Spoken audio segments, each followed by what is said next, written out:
Good morning. When somebody tells us they love us, it's an amazing experience.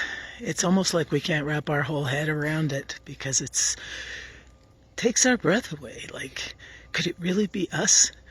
Could it really be me that they love? There are so many stories at the break of day here after Easter that we're paying attention to. And there's a lot of symbolism in Scripture.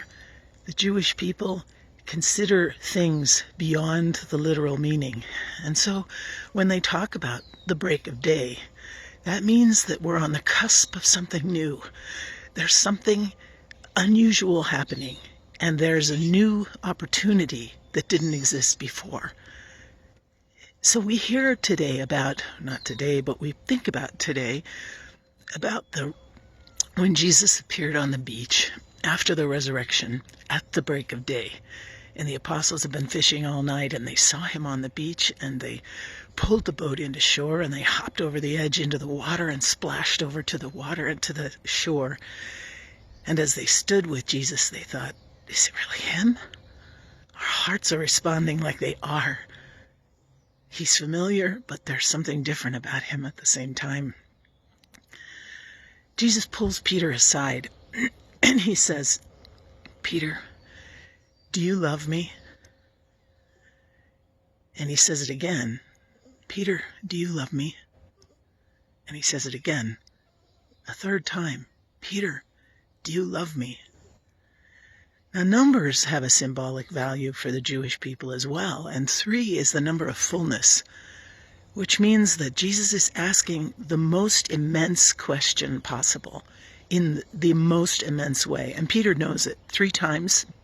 It's like, okay, Jesus really wants to know, do you love me? And so,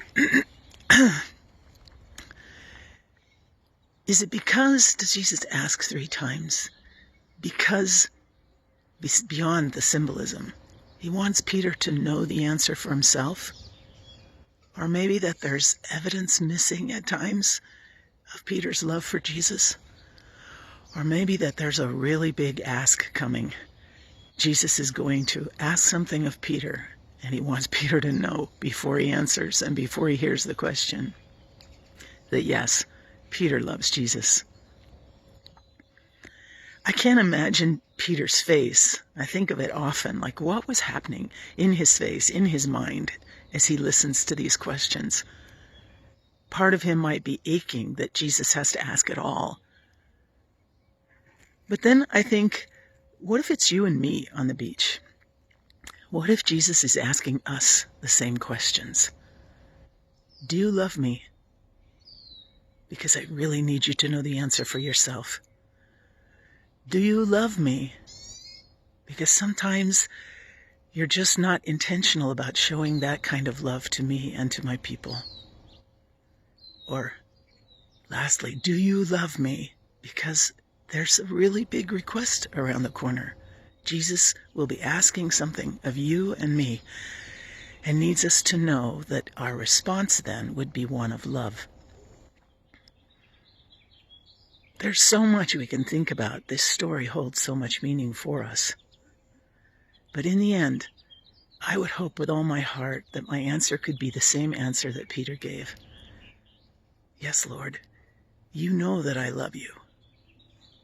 And I would say it 3 times if I had to, just so that God would know the fullness of my answer. All right, you have a good day.